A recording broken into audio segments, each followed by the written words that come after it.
Got it on the beat, man. Whoa, whoa. But there's who on this. One Gotti, a fan of the football team. To be a reporter, man, it's his dream. One Gotti, a fan of the football team. To be a reporter, man, it's his dream. You got Terry over there, Chase on the edge. One Gotti never miss an upload on the football team. So hit the subscribe for my man. And turn on post notifications. Hit that thumbs up for my man. Washington in the Super Bowl.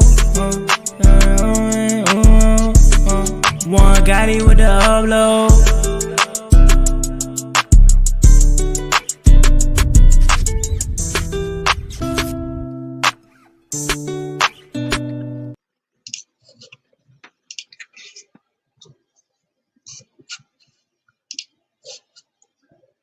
Yo, so that was an epic fail right there, honestly. It was so like, I don't know what's going on. But anyways, YouTube, what's going on? It's Juan Gotti here with yet another Washington football team live stream. And as you can see here, we switched it up a little bit. I have my man Pedro Schmidt on, and I have Tone from Protect Sports Network. And as you can see, like I said, I'm hosting it. And normally we're on Pedro's channel, or you'll catch me on Protect channel. But this time, it's me running the show. And how you guys doing, man?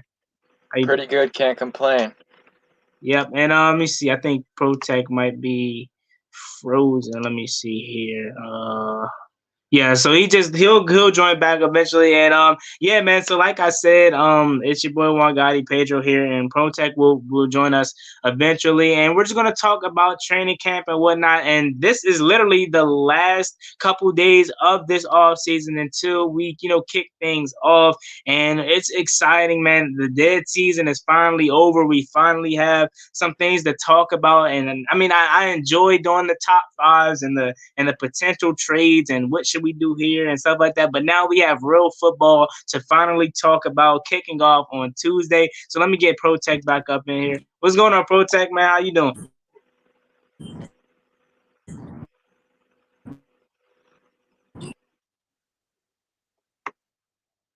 think he's still a little laggy. I know he's gonna come back eventually. Can you hear us?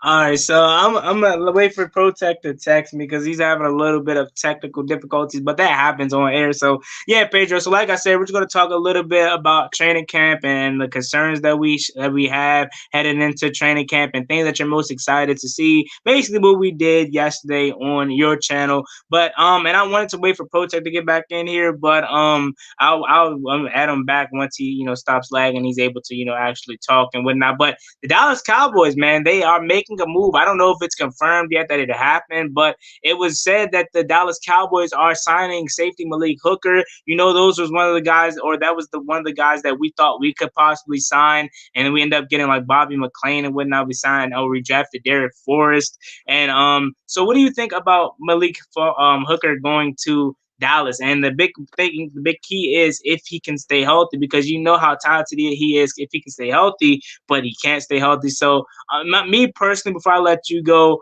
about the Malik Hooker signing, I don't like it, because I feel like just with our luck and with the rest of the NFC East luck, the Dallas Cowboys are going to get a gem, because he's going to magically stay healthy. He's going to stay healthy for the Dallas Cowboys, and he's going to be a gem for them, and that just bolstered their defense a lot. So what do you think about the Malik Hooker signing?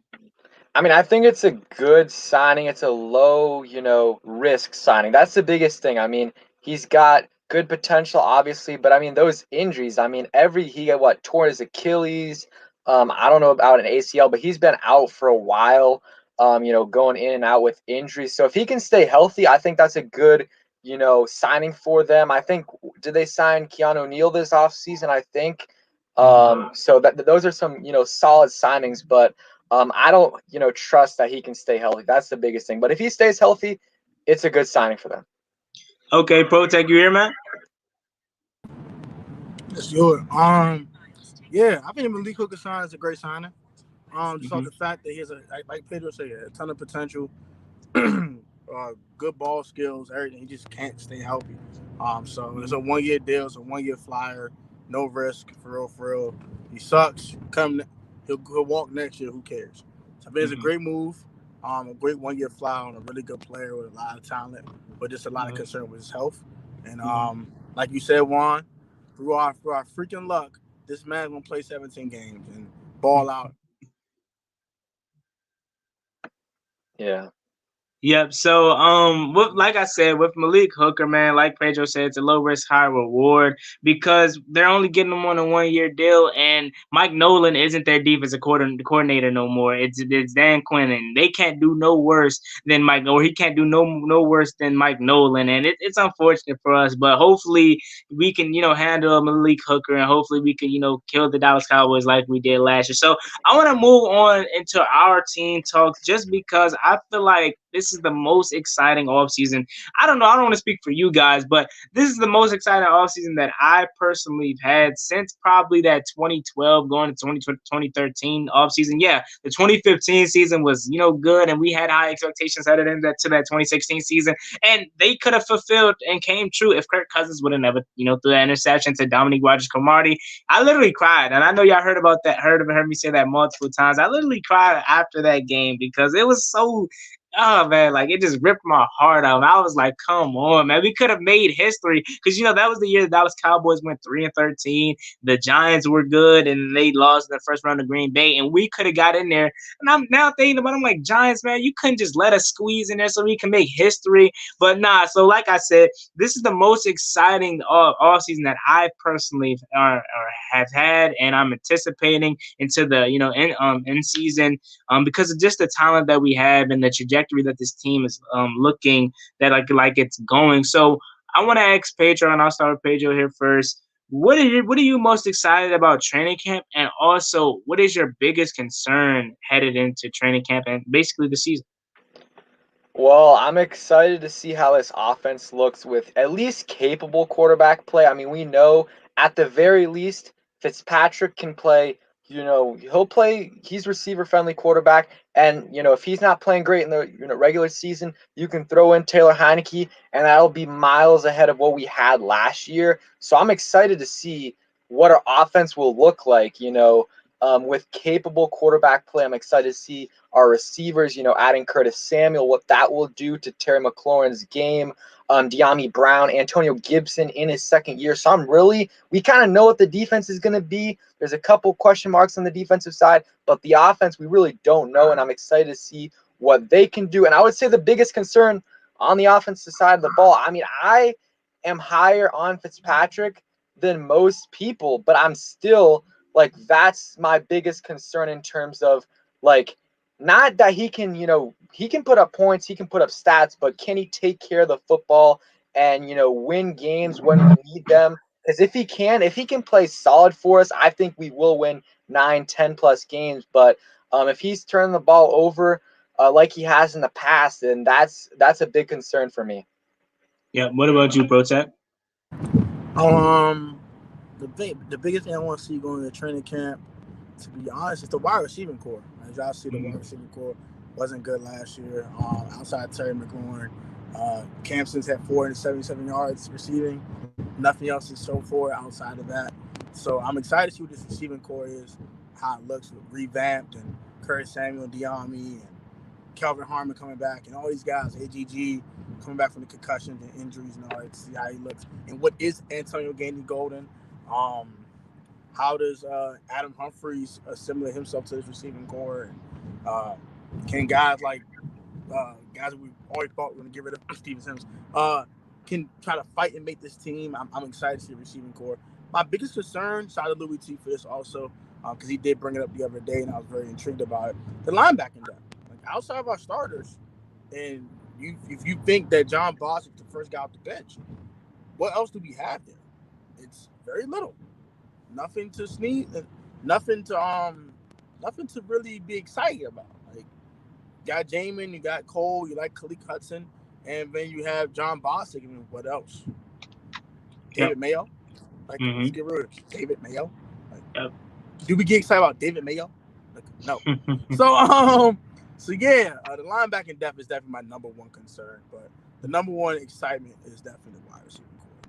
Yeah, and I want to piggyback on what both of you guys said, because what both of you guys said is actually what I wanted to say myself. Is the quarterback position is what I'm most intrigued to see in training camp, just because I always say this, and I said this yesterday on Pedro's show.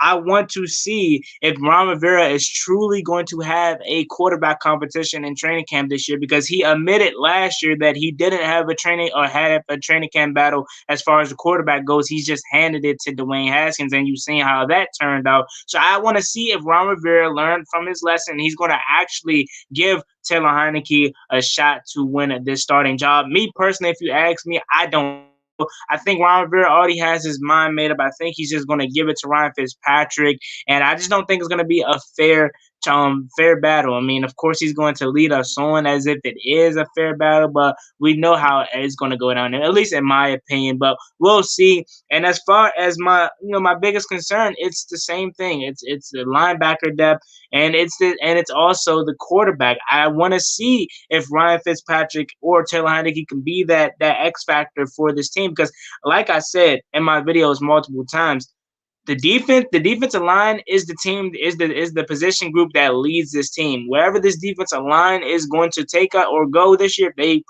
project how a lot of people think they're going to project, we're going to go far. But if they flop, we're not going to go anywhere. But you can also make that case for the quarterback position, and that can even hold more weight than the defensive line, because without a quarterback, we can't really win games. And I know Ryan Fitzpatrick is capable of winning some games. We don't really know what Taylor Heineke can do, but my biggest thing is, can you do it consistently? That's what I want to see, because I know, like I said, Ryan Fitzpatrick, he has all the intangibles to win the games, but it has to be consistent. I don't need you going out there throwing for 4 touchdowns, 400, 300 yards one game, and then for the next 3 games, you're throwing, 100 yards for a touchdown and 3 interceptions.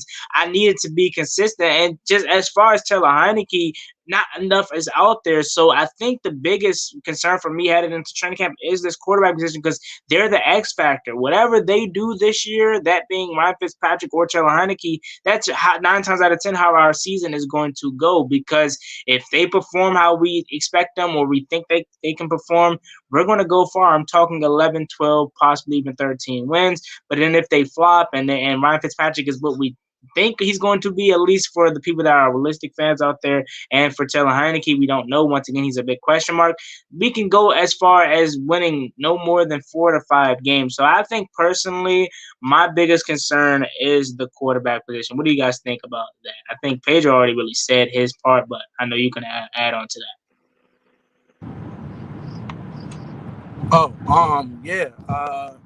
I definitely agree about the quarterback position. I didn't pick the quarterback position because Pedro already picked it.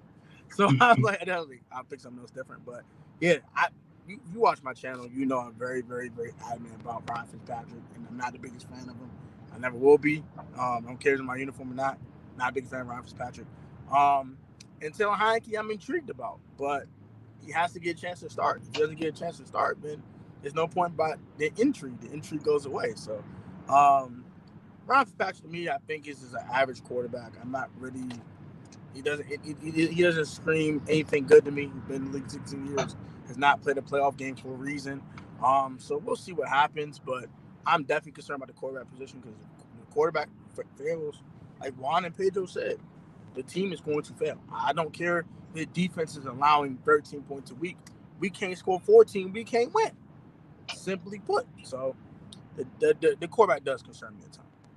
Yeah, and I kind of want to lead on to my next point about what you said about the linebacking core. And shout out to A.M. Hunter in here. The linebacking core, as far as the 2 out of 3, in my opinion, are cool. I like, obviously, Cole Holcomb, who is severely underrated. We think we know we're getting out of Jamin Davis. I would like to think I know what I'm getting out of Jamin Davis, since he's a first-round pick. And then after that, John Bostic is my question mark, really, because I like John Bostic. Don't get it wrong. I like him as a veteran guy, but should he be playing every snap, every game? No, he shouldn't. I like him as a guy, first player off the bench kind of guy.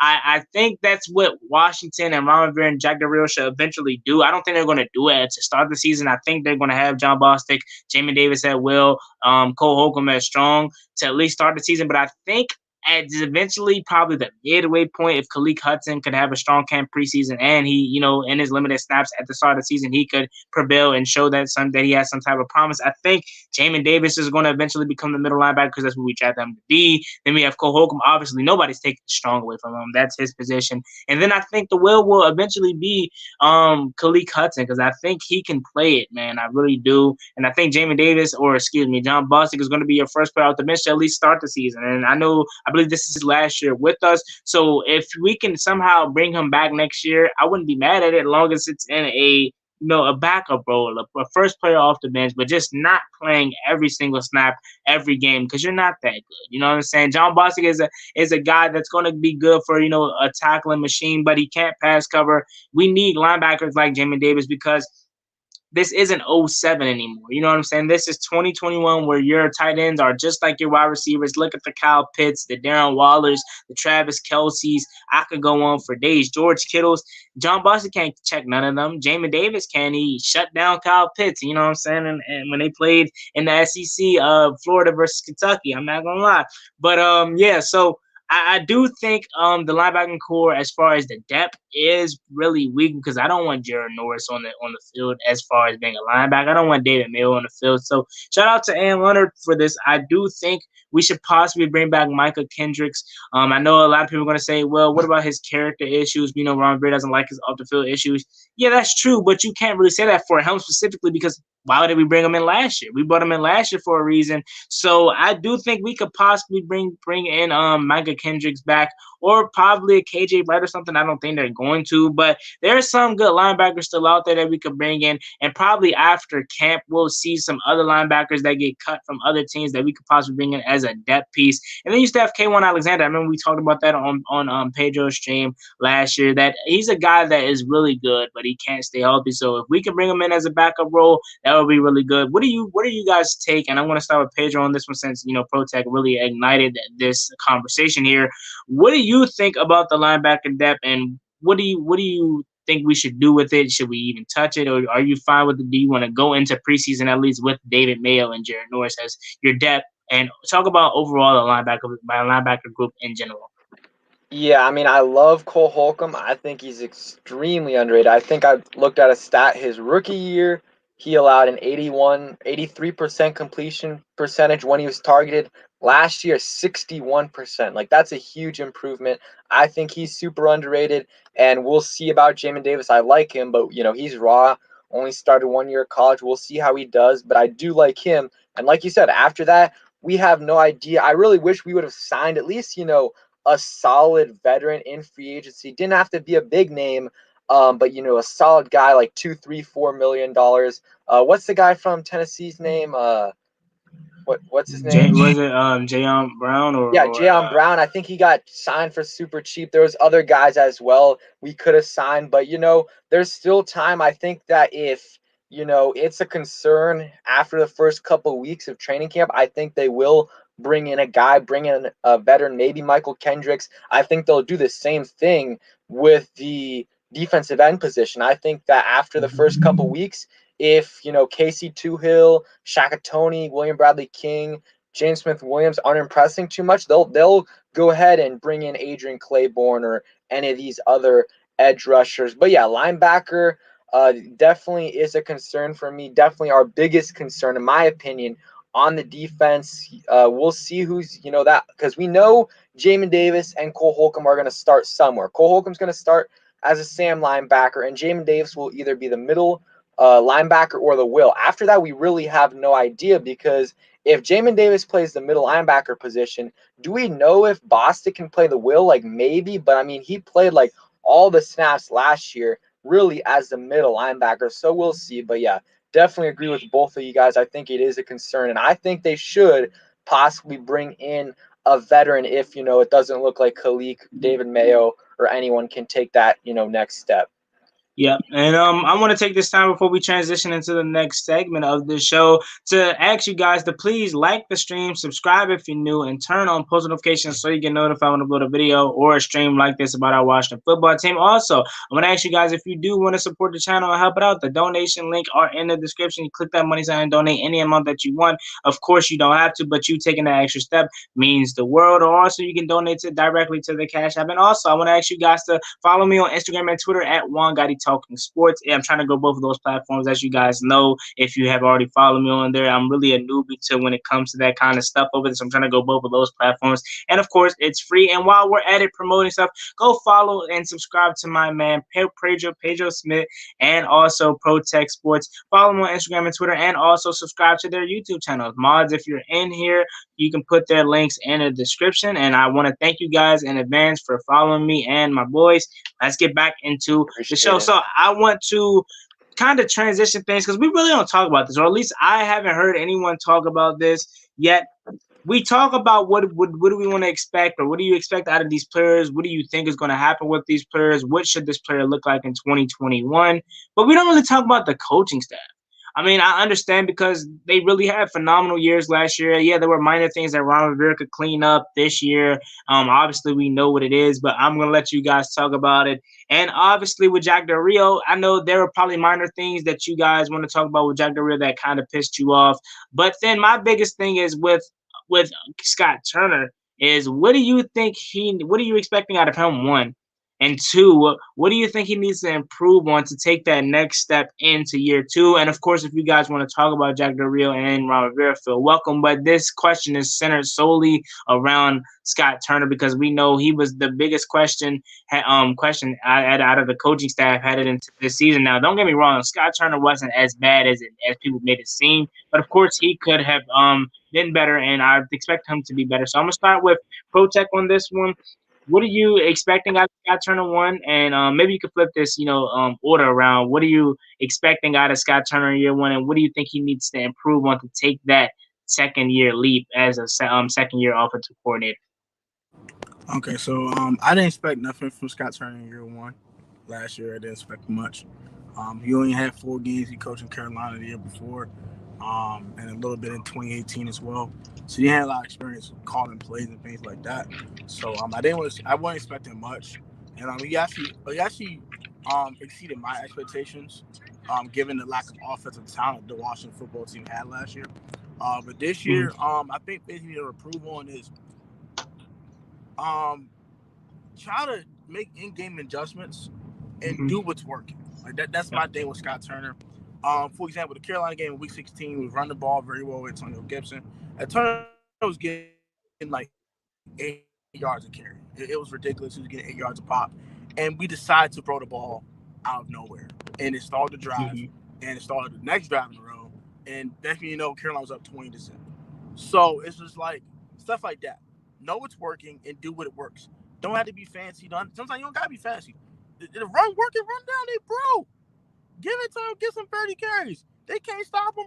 Run it down they throat until they stop it. Also, another thing is he got real creative last year. The tight end pass with Logan Thomas, that was nice. The reverses with Steven Sims sometimes, with Isaiah Wright, things like that. I like his creativity. But I said I think he can get a little more creative.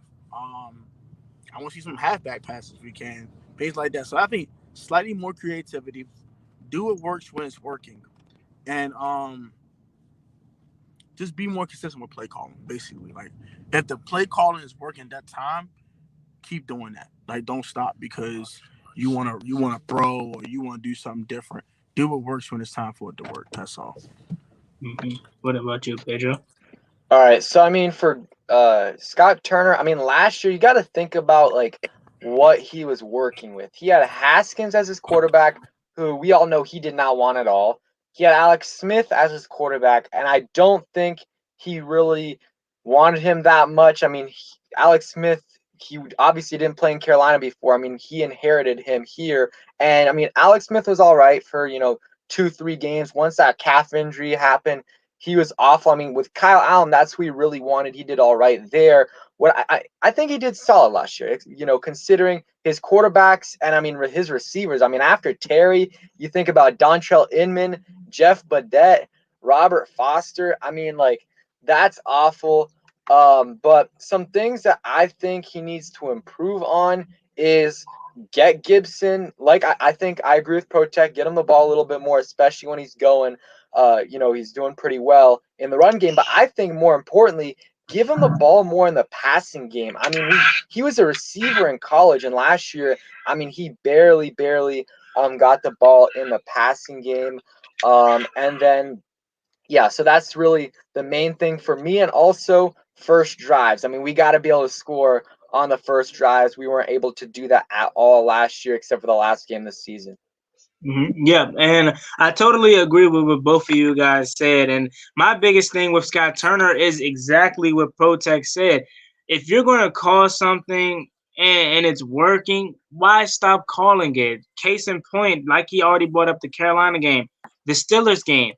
He and I know this is a little bit different, but you guys know what I mean here. When we were on the goal line, he came out the gun 3 plays in a row, straight out of the gun with Alex Smith. And I believe, correct me if I'm wrong, if you guys can remember, did he try to run some type of option with Alex Smith or something like that? Zone read or something like that.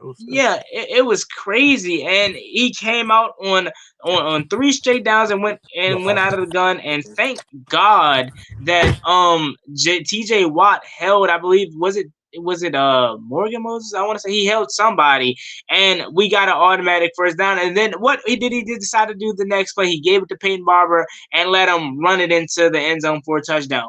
Why not do that on the first play of the game or first play of the drive? That's the biggest thing with him. Stay consistent. If he stays consistent to something that is working, I guarantee you he's going to have a much better success in year 2. Now, here's the thing with Scott Turner. We got to realize is he's a pass-first kind of offensive coordinator, so he's going to get in his mode where he just want to pass. And I got to understand that. But at the same time, when you have one of the best rookie running backs in your backfield last year, you got to give him the ball. You know what I'm saying? And one thing else that I would like Scott Turner to improve on is to know his situations. And what I mean by know his situations, and every offensive coordinator does this every once in a while to set up, good field position for punts and whatnot. But what I was about to say was know your situations. On third and 10, don't run a draw. You know what I'm saying? I know you try to catch them off guard and whatnot, and it works sometimes, but how lucky do you get for that to work often? You know what I'm saying? On third and 2 and third and 3, don't come out the gun and all you need to do is hand it to Antonio Gibson for a automatic first down because he's really hard to get down in the backfield. Or even Peyton Barber for that matter. You know what I'm saying? Know your situation so you can have a much better play calling than what you did last year. And I guarantee you, will have way much better success. Now, I do want to talk about this because my man Protect is about to head out. So, Protect, I appreciate you for coming on, my man. Of course, I know we're going to chop it up once again for sure. So, I appreciate you for coming on, man, and have a blessed day and stay safe, man. See you, Protect. Hey, man. Thank y'all for having me. Very appreciate y'all, man. I'll be back on. I'll pop like at the Juangottiwft show sooner than later.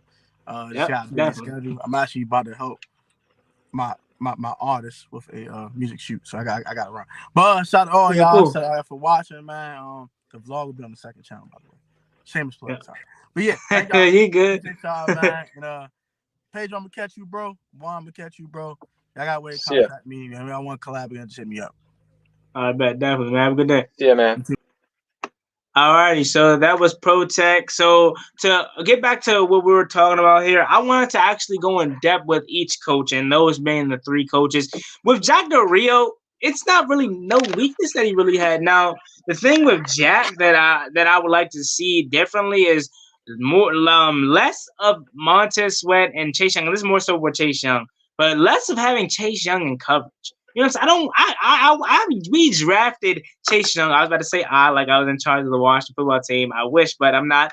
But we drafted Chase Young to bag quarterbacks. We didn't draft Chase Young to drop back in coverage. You know what I'm saying? So I want to see less of that. And also I want to see just traditional play because Jack Del Rio not a couple times, and he gets in these modes where he wants to try and be tricky and slick. I know you remember against Tampa Bay, and I forgot who it was, but he did it on multiple occasions. I want to say it was Cleveland. I don't remember though. But I do remember Tampa Bay one vividly and clear. He tried to run some some type of cover 2 invert or cover 6 invert, where the cornerback he drives back and plays safety, and then the safety comes up and play cornerback, and Antonio Brown was wide open for a touchdown. Don't be cute, man. Do what's working. You know what I'm saying? If regular zone or regular man-to-man is working, don't fix with it if it ain't broken. You know what I'm saying? That's always been the saying. So that's my things with Scott Turner that I would like for him to, fix it. Or Scott Turner, Jack Del Rio that I would like for him to fix it. There's not really much because Jack Del Rio was awesome. What about you, though, with Jack Del Rio? I agree with your point on, don't put. I mean, I'm fine with putting Chase or Montez in coverage occasionally, but I definitely don't like it when it's like 3rd and 9, 3rd and 10, and we need to get to the quarterback and they have him in coverage. I don't like that. And then also, I felt like there was too many times last year where Del Rio took out Chase or Montez in a key like 3rd and 10 situation and put in like Casey Toohill or Ryan Kerrigan. And Kerrigan, okay, that's fine, but I don't want to take out Chase and put in Casey Toohill on a 2nd and 10 or a 3rd and 10 when we need to get this stop. I mean, you got to have your best defensive players in the crucial situations. If you want to give Chase a rest, put Casey Toohill or James Smith-Williams or whoever in on 2nd and 8 or whatever, but not on these key 3rd and long, 4th and long situations. Yeah, definitely. I do agree with that because those are plays that can really, determine the game if the opposing offense gets a big play. And then you can say, and you're going to always have this thought in your head, man, what if Chase Young was on the field during this play? Or what if Montez Sweat was in during this play? But instead you had Casey Toohill, James Smith-Williams, Shaka Tony, or William Bradley King instead of your premier pass rushers. But moving on to, the man of the hour, the main coach, Ron Rivera. What is something that you want to see him do differently and better? Obviously, I know what we're probably both going to say here, but me personally, I want to see him manage the game better. And that was one of Ron Rivera's biggest flaws headed into Washington, and he's been that since he's been a head coach. I want to see him manage the game better. You know what I'm saying? I want to see him take risk on challenges when where it's clear that Washington did something in their favor and he doesn't hold on to it. I want to see him be much smarter when it comes to 2-point conversions and whatnot. And I know you disagree with me on this point, but back in week 6 when we played New York, Ron Rivera lost us this game. I don't care what anybody has to say. I don't care what you have to say because I know you think Kyle Allen lost us that game, but Ron Rivera lost us that game because he wants to go for 2 instead of kicking the field goal, going to overtime, and relying on your defense that's been shutting them out for the whole second half. I just want to see him do better on that. Now, I do want to see Riverboat Ron. There are circumstances where I do want to see him go for it on 2-point conversions, but when it's division games, when it's crucial games like that can come back to bite you later in the season, you got to play smart, and that's really my biggest flaw with Ron Rivera. Other than that, he's obviously, I don't want to say perfect, but he's a really, really good, great head coach. What about you?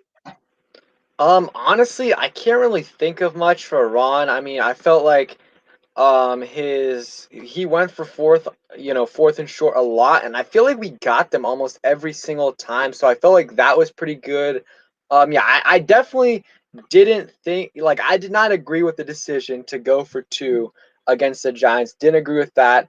But that's really it for me. I think he did a really good job last year, and I can't think of anything off the top of my head. Maybe be a little bit more aggressive on the challenges. Like, you should be using your challenges up, especially if you think you have a case. And then one thing I forgot that I didn't say about Scott Turner is that you kind of reminded me of is the 2-point conversions. I think we went 0-8 last year, 0 for 8 in 2-point conversions, and that legit cost us games. Like, I'm not saying Scott Turner cost us that Giants game, but if we got that 2-point conversion, we win that game. Let's see. There was other games as well, like the Seahawks game. Dustin Hopkins missed the extra point, so we had to go for 2. So it's not necessarily just Scott Turner's fault, but still got to make that because at the end of the day, If we would have had that 2-point conversion, we would have went to overtime against the Seahawks. And there were other games as well. I mean, you cannot be 0 for 8. Like the same thing against the Bucks in the playoff game. I mean, you got to be able to convert some of them. Yeah, and that's a great point because those are plays that determines your game. You know what I'm saying? Those are plays, and Dustin Hopkins didn't help him out no good either with the missed PATs. But when you do have to you get dealt with the card, or you deal with the hand that you're dealt with, is the saying of the cards that you're dealt with. You have to deal with it. So if Dustin Hopkins go out there and misses a PAT, you got to go for two the next time you score. So what? Tighten up, buckle up, and call your best plays, because his play calling on 2-point conversions were pitiful. Now I know on the Giants one back in Week 6, Kyle Allen had Terry McLaurin wide open, or he couldn't even ran for that himself, in my opinion. But other than that, I do think that same exact play, Scott Turner could have passed something better instead of a rollout pass that limited you to just one half of the field. But I want to move on because I know we could talk about the coaching staff all day because it was really good for the most part, but there were some solid. There were some other spots where it was really, some question marks there. But before we get into the next segment, you know what I have to do here? I gotta plug me and my man Pedro Smith up. So I want to ask that you guys handle me first, man, and subscribe to my channel, like this video, subscribe if you're new, and turn on post notifications because we're on the road to 4,000 subscribers. And also, if you guys are enjoying the show and you want to go that extra mile and help out the channel, it's going to be greatly appreciated if you guys can donate. Any amount is welcome. But of course, if you don't want to donate, you just being here makes my world. But of course, like I said, if you want to take that extra step, it means the world. Now, I want to ask you to do the same thing for my man Pedro Schmidt. Go over to his channel. He's almost at 6,000 subscribers.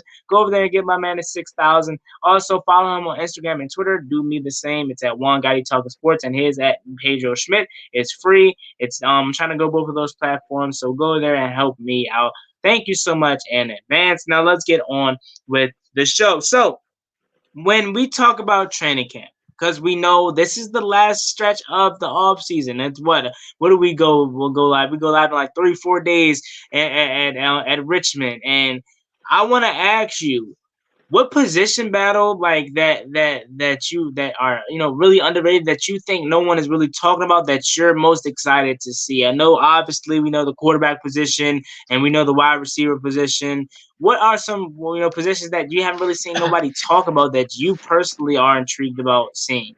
So I'll talk about two, and I did a video on this today, so make sure you guys check that out once you guys are done with this stream on like the 5 biggest, most intense training camp battles. So I would say left guard is an underrated one. 3-way battle between Sadiq Charles, Wes Schweitzer, and Eric Flowers is going to be really, really interesting to see who wins that battle. I think Wes Schweitzer has a slight edge just right now because, he got the first team reps in minicamp and OTAs, was in the system last year. But Eric Flowers could easily beat him out. And if Sadiq Charles is healthy, he also could beat him out too. So that is an interesting battle, but I'm comfortable. Any of those 3 win that starting left guard job, I'm comfortable with them as our starting left guard. And then another position group is safety, especially free safety. The competition between Bobby McCain, Jeremy Reeves, DeShazer Everett, like those 3 right there, going to be really interesting to see who wins that battle. I think Bobby McCain has the edge, but it's really anyone's game right there. And you could also say the same for Cameron Curl and Landon Collins. I think it should be Cameron Curl, and I think it will be, but they are paying Landon Collins like $17 million this year, so they might want to have him play, but I think it should be Cam Curl. Yeah, and I agree with both of those that you picked. Me personally, the most underrated, well, not most, but one underrated, camp battle that I'm looking forward to, that I don't know if a lot of people are, is who's going to be our kick returner. Because we have some weapons back there that could be a kick returner for us. You have obviously Danny Johnson. I'm talking punt returners and kick returners. You have Danny Johnson who for whatever reason they never put him back on punts last year, but he does a great job as the kick returner. First, it starts with fielding the punt and or the kick, and he does a really good job at that. That's why I was so confused as to why they never put him back there on punts. And also, when you look at the punt return game, you have Steven Sims who's still in there. I know a lot of people don't want him back there because of what he did last year, but you still have to add him into the conversation. You have Dax Mill, who we got this year. Then you have and then you also have DeAndre Carter. You have Adam Humphries. So you have a lot of people that can be a punt returner / kick returner for us this year. I honestly think that they're going to probably give it to Adam Humphries just because he is the veteran and he has the most experience back there out of the group as being the kick returner. And I do think they're going to give it to him just because he's going to be our slot receiver to at least start the season. So I don't think they're going to devote one spot on the roster to just being a kick returner / punt returner. So you got to provide for us on some type of ways on the offense. So I do think since Adam Humphrey is going to be our slot guy, they're going to put him back there on punts. But out of all the group of guys that I named and probably somebody that I missed that could be in the punt return discussion and kick return discussion, who do you think is going to be the starter, and what do you think about that and about the whole situation about that being a camp battle?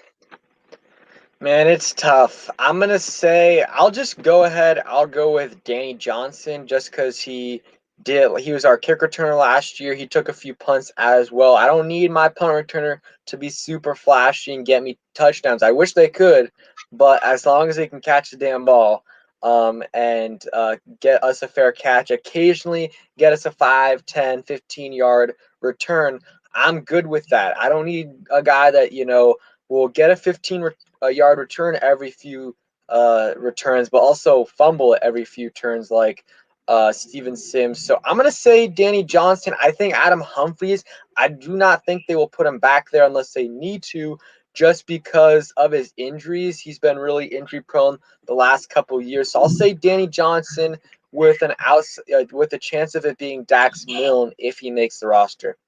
Yeah, and now I'm thinking about, did I say it right? Our kick returner. I feel like I did it now that you said Danny Johnson. I feel like, did I say our kick returner right? I'm trying to think. I was talking too fast.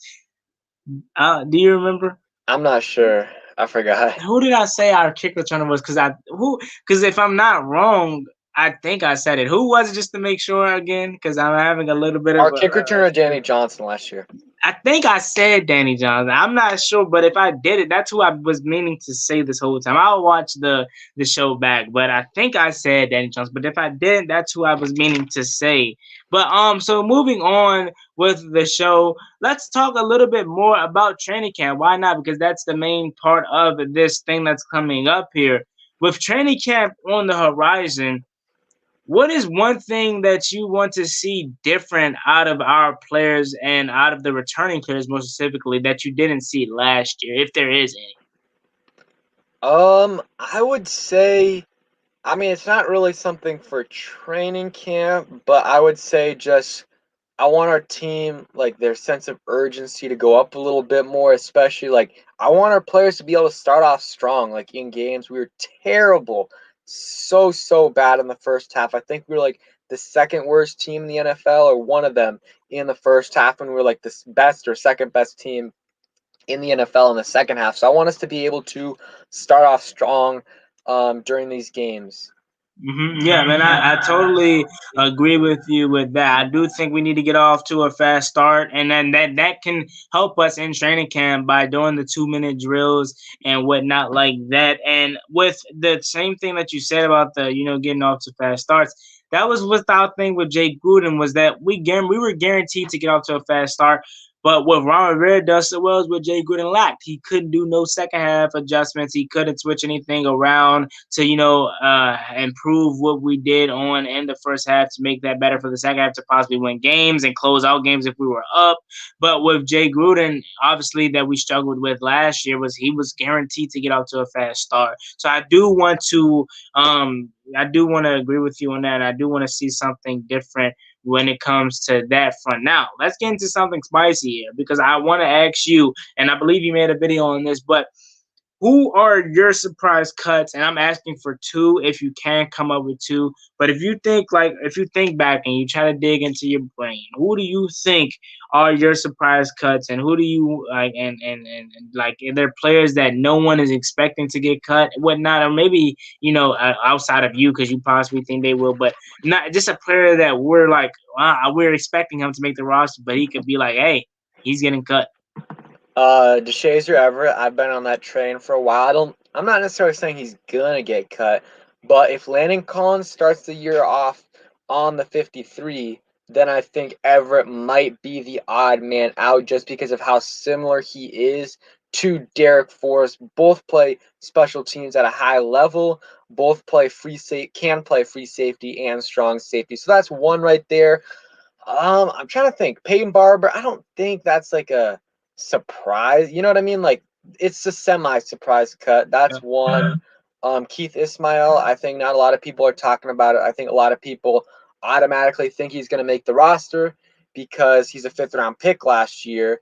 But I think, depending on how he looks and how much, better Tyler Larson is than him, maybe they keep Larson over Keith Ismail, who knows? But those are kind of my 2-3. But definitely DeShazer Everett is like my main surprise cut that I think could happen. Yeah, and I kind of want to, before I give mine, I want to talk about that decision, everything. Now, I don't think he's going to get cut either, because not only can he be a good, free safety / strong safety. I know he isn't the ideal free safety, but he showed us last year that he could do that. But I don't think he's going to get cut, and not only, like I said, because he can play safety, but he's a demon on special teams. He was a special teams captain for a very, very long time. And I don't think they're going to cut him just because he can provide in both areas, that being safety and special teams. Now, moving on to my surprise cut, I think I can only come up with one right now. I'm trying to think for another one. But my surprise cut would be Kelvin Harmon or Cam Sims. Like, those were my two right there. But I was just trying not to pick them since they played the same position. But those are my two. Kelvin Harmon and Cam Sims are my surprise cuts because with Kelvin Harmon, we know how good he was last year or in 2019 down that stretch of the final 7 games. The guy put up 365 yards. He didn't get in the end zone, but it was like his hands was made out of glue. Anything that you threw in his area, he caught. And it sucks that his 2020 season got took away from him just because he tore his ACL.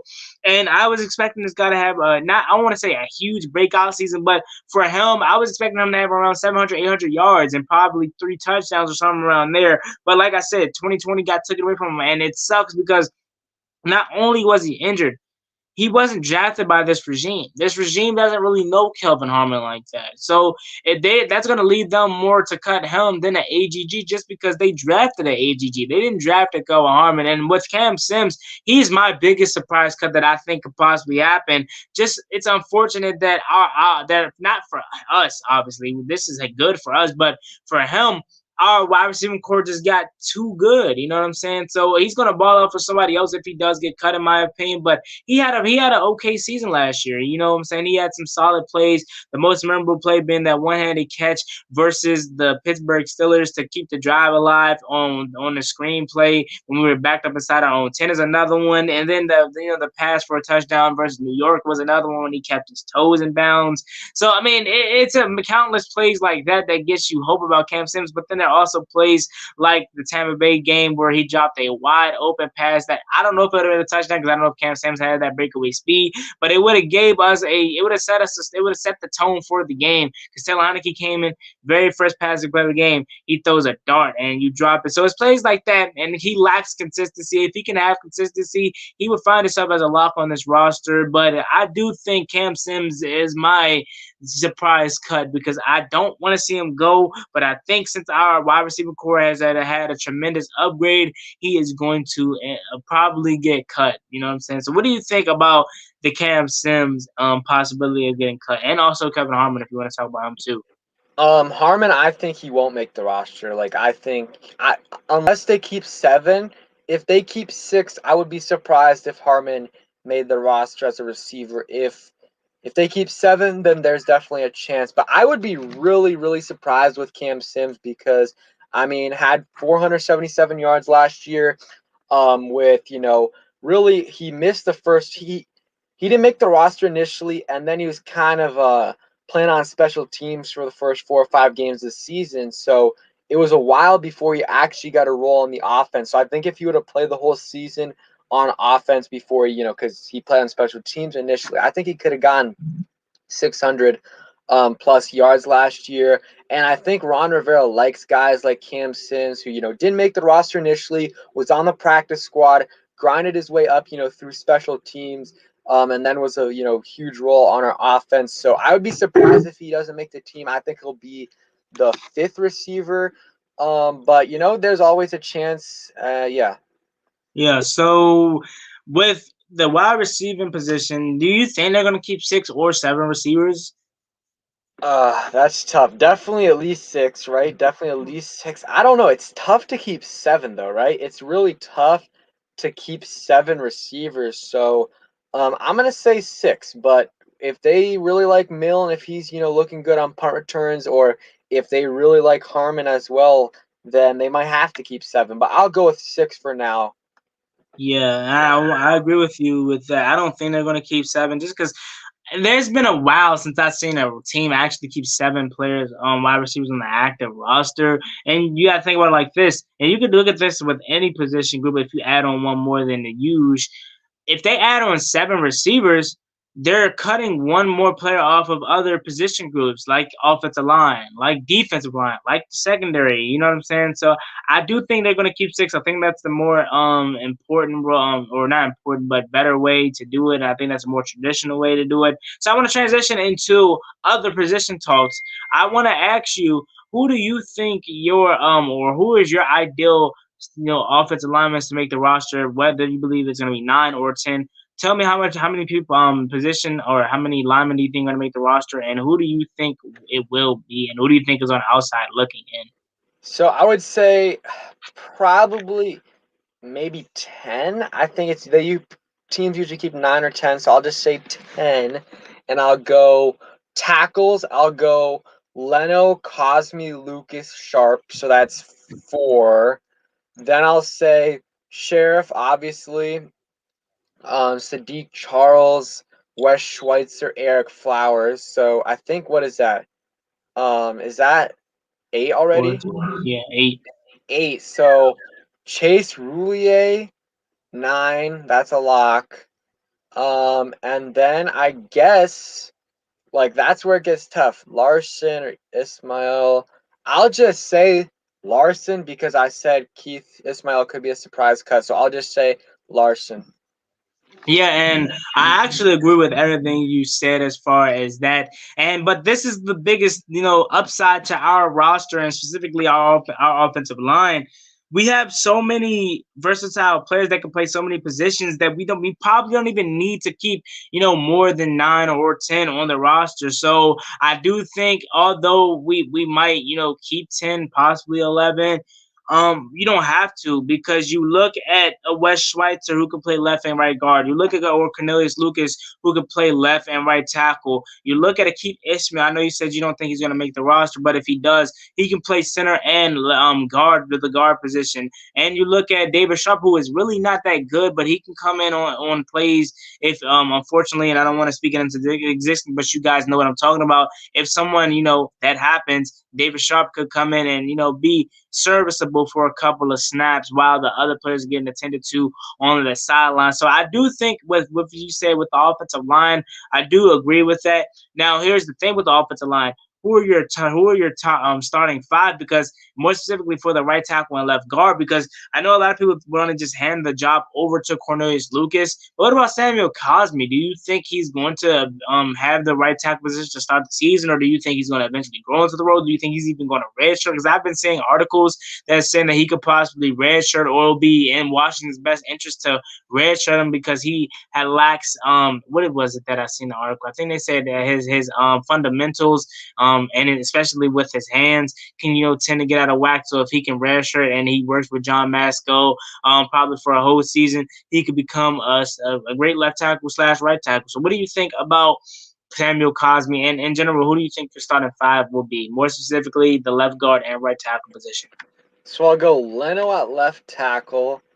And then I think at left guard it'll be Wes Martin. Actually, I'm just playing. I'm just playing. Oh, I was about to say we didn't I'm gonna even name him. say Leno at left tackle, and I think for now I'll say Wes Schweitzer. But honestly, I'm gonna say Wes Schweitzer, but it's really like honestly, like if I had to put like like I know JP Finley and them do like 100 chips. Like if you had to put 100 chips, it would be really close between all three of them, like 33 almost on all of them. Because I think if Sadiq is healthy, there's definitely a chance he could be our starter. But I'll go with Wes Schweitzer for now. Chase Roulier, Brandon Sheriff, and I'll go with Sam Cosmi. I think he'll be our starter. I I would be upset, really upset if we redshirted him. I think there's zero chance of that happening unless he gets obviously hurt because if they were going to redshirt him, they would have kept Morgan Moses. They would have kept Morgan Moses because the only reason they cut him is because they drafted Sam Cosmi, they drafted Charles Len, or they signed Charles Leno because I feel like Moses is the kind of guy like he doesn't if he gets benched by a rookie like mid-season that could cause some things to go wrong in the locker room. So I feel like that's part of the reason as well that they cut him. So I'll say Cosme as a starter. And I think you got to play your, especially first, second, third round picks. You want to play them early. So I got Cosme starting at right tackle. Yeah, and like I said, with Cosme, that was the draft profile that I was reading like a couple months ago when I was trying to learn more and more about Samuel Cosme. They said that it would be in the whatever teams that draft them best interest to either not let him get the starting job day one, or at least at that worst case scenario, redshirt him his first year. Now, here's the thing with left guard though, it's so many players. We didn't even talk about Eric Flowers. Like he was dominant in 2019, but I do think Wes Schweitzer is going to get the nod just because he actually played under Ron Rivera. And we don't know if Eric Flowers, we like to assume that we know Eric Flowers could be dominant for us in left guard, but we don't know if that was just under offensive line coach Bill Callahan and it's going to be different under John Masco. I would like to think it's not, but we don't know how different players react to different coaches. So we didn't even talk about Eric Flowers. I think he could possibly be the starter just because we got him back, and I think we're taking on his contract. I could be wrong though, but I think we are from Miami, and it's not nothing huge. It was like $10 million per, but I think since he's making the most money as far as the people that's competing for the left guard position, he might get the nod. I would prefer to be Wes Schweitzer, but whoever it is, honestly, if it's Sadiq Charles, if it's Wes Schweitzer, if it's Eric Flowers, we're in good hands. Yeah, I definitely agree. I think any of those guys would be a good starter at the left guard position. Really, with Schweitzer and like Eric Flowers, there's kind of a ceiling there. Like especially with Schweitzer, like they'll be solid above average guards. But I think Sadiq, like if he's healthy, I think he can turn into like a potential Pro Bowl type guard. Not an All Pro, but like a really good guard in the NFL. He's just got to stay healthy. Yeah, and honestly, and that just brought up my next point. That's the reason why I not really like geeking or I'm really, that pressed to pay Brandon Sheriff anymore. Because look at the players that we have. We have Wes Schweitzer who can play left and right guard. We have Sadiq Charles who can probably play right guard. I'm more than certain he can. And then you have Eric Flowers who really hasn't got any burn at right guard, just like Sadiq Charles. But I'm pretty sure it wouldn't be that much to adapt to the other side of right guard. It's not like you're asking to play right tackle to left or left tackle to right. But that's why I'm not really too eager to play Brandon Sheriff as much as now. Like, don't get me wrong, I would love to have Brandon Sheriff back. But if it's for 2019 mil per, no, I'm good off that. We have Sadiq Charles, we have Wes Schweitzer, we have Eric Flowers that we could possibly put over there at right guard, and then we can also probably get another free agent guy if we don't feel comfortable with those guys playing right guard. But that's the reason why I'm not so eager to pay Brandon Sheriff anymore, just because of look at the depth we have, and even Keith Ishmael, who I haven't really seen play guard, but when he got drafted, he was a center / guard, so it wouldn't even be surprising to me if he could possibly play guard too. But what do you think about Brandon Sheriff now that we're on the line? Do you think we're going to eventually get a deal done, or do you think we're going to let him walk next offseason? Do you think we're going to trade him at the deadline? Like, what do you think is going to happen with Brandon Sheriff and his future with Washington? I think we'll move on from him after this season. I think he'll play the season on the tag. Obviously, I mean that's already pretty much done for. I mean we can't sign him to an extension, so I think they might try to get a deal done after the season, maybe up the offer a little bit, but I think it's done. Brandon Sheriff is done in Washington. Yeah, especially we'll see how he does this year, his play, but the biggest thing is his health. I mean, like he's always hurt. So yeah. Yeah, and I do think with Brandon Sheriff, that's one question I want to ask. Do you think there's a possibility, depending on how it's going at the halfway point of the season, that we could trade Brandon Sheriff for a contender that's a piece away of, as far as the offensive line, of making a run, or let's just say their offensive guard went down and they're looking shopping for an offensive guard, or not? Do you think there's a legit chance that we could possibly trade him at the deadline? No, I don't think it'll happen. I don't think Washington will want to do it, and I don't think there's going to be really a market for him. I mean, if you think about it, uh, trade deadlines, what, week 8, week 9, whatever it is, it's around that time. So you're going to be giving up like whatever. Like what team is going to want to give up a decent draft pick for a guy that is first injury prone, second got $18 million on his contract for this year, and third is you're only going to have him for what, 10 weeks? So or less. So I think Washington is not going to want to trade him, and definitely not going to want to trade him for the price that they're going to get, for the return that they're going to get. Yeah, and I want to say shout out to my man A.M. Hunter for this comment right here. He said Lucas Sheriff into trade deadline, Roulier, West Schweitzer, Leno Jr., and starters bench Cosme Flowers, Ishmael, Charles, Wes Martin, Sharp battle for the last 2 spots. So I do think, correct me if I'm wrong, A.M. Hunter, you're saying that we could possibly trade, or we will trade Sheriff at the deadline. Now, here's the thing with Sheriff at the deadline.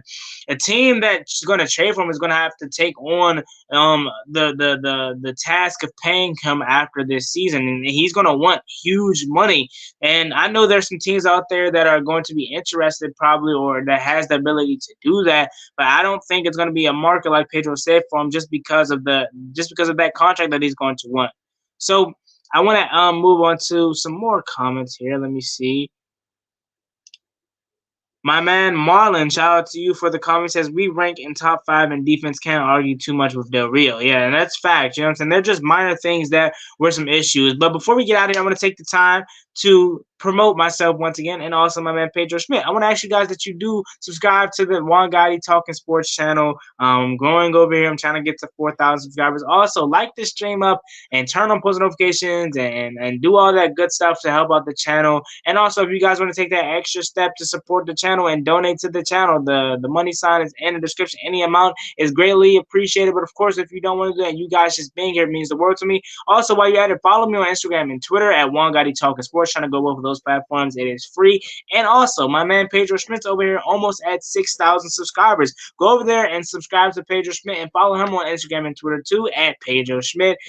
Thank you guys so much in advance. And I want to close off the show to talk about what do you like. And I know we talked about this earlier in the show, but since why not talk about it again? Just because it's exciting, man. Training camp is finally here, couple of sleeps away. I want to close the show by talking about it again, and I want to talk about preseason. What are you looking most forward to in preseason? And with training camp here, what are you looking forward to as far as, specific players? I mean, for me, it's pretty similar in terms of like what for preseason and training camp. I really want to see how Heineke looks, more so in the preseason, how he looks in the preseason in actual game action. I want to see really all the rookies. I mean, that's an obvious answer, but every single rookie, really want to see how they're looking in preseason training camp, especially someone like Jamin Davis, who we need him to, have a huge impact on this season. So let's see how he does in preseason. Same thing with Diami, Benjamin St. Juste, and then I see in the comments too, AGG and Kelvin Harmon. I mean, the battle between the two, who's going to make the roster, I think we'll find out really from training camp and preseason. Also, Samus Reyes. I know he's probably not going to make the roster, but still, who knows? He has a chance, and I want to see how he looks in training camp and preseason. Yeah, and you kind of took mine. I want to see everybody. Of course, don't get it wrong. I want to see everybody there. I want to see most of all of the returning players, obviously, and the rookies. But I'm excited to see Samus Reyes. I just want to see if he's going to make this roster. I don't think it's going to happen just because he's a developmental player. He's going to take at least 3 to 4 years to really fully develop into an NFL tight end. But I want to see how he's came a long way. I know you guys seen his off-season workout videos and whatnot. The guy is jacked. That's never been a question. But it's just him learning the game, and I do want to see him play in the preseason. I hope he gets some burn in the preseason. And I just want to see how he's going to be in training camp, because if he can turn into a gem for us, man, it's going to be phenomenal. So I think that's going to be it for the show today. I want to thank Pedro for coming on. I want to thank for all the fans that came out, Washington fans, and all the subscribers of me and Pedro's that came out. Let me answer or talk about Armand Brown one more time before we get out. Shout out to my man Armand Brown for the comment. He says, with Pedro, not Pedro, God. With Montez not being vaccinated, we need to see Bradley King and Shaka Tony can fill the role. Now, I actually want to talk about that before we go. With Montez Sweat not getting vaccinated, I don't really care that much, because it's his choice at the end of the day. You can't force nobody. I know the NFL tried to basically do that, but you can't force no one to get the vaccine, because not everyone feels comfortable getting vaccinated because they don't know what is in that thing. You know what I'm saying? So I can't get mad at Montez Sweat for it at all. But with you said, yeah, that's true. But that could be with anybody, because anybody that can get vaccinated, or anybody that's vaccinated or not vaccinated at all, they can still catch the virus, and that's unfortunate, because what was the purpose of getting the vaccine? I know it's not likely that it happens, but it's still a chance. And there have been some people that have caught the virus even after the vaccine. So let's just say that he stays safe and he stays healthy. But I do agree with you. We do need Shaka Tony and Bradley King to step up if something like that happens. I'm hopefully not, but we'll see. But yeah, man, I want to say thank you for everyone coming on to the stream. I appreciate Pedro for coming on, taking time out of his day to come on the stream with me. It's me, boy, Juangottiwft, and Pedro. I want to ask that you guys like the stream, subscribe if you're new. We're trying to grow over here, both of us. Share it out to any Washington fan that you may know that doesn't know about me and Pedro already. Like I said, the season is coming up. Training camp is here, and on my way out, I want to ask that you guys like this video, subscribe, turn on post notifications, follow me on Instagram and Twitter at juangottiwft. It's free. Also, follow my man Pedro Schmidt, almost at 6,000 subscribers, and follow him on Instagram and Twitter at Pedro Schmidt. Thank you guys so much. See you guys next time. Peace. Peace.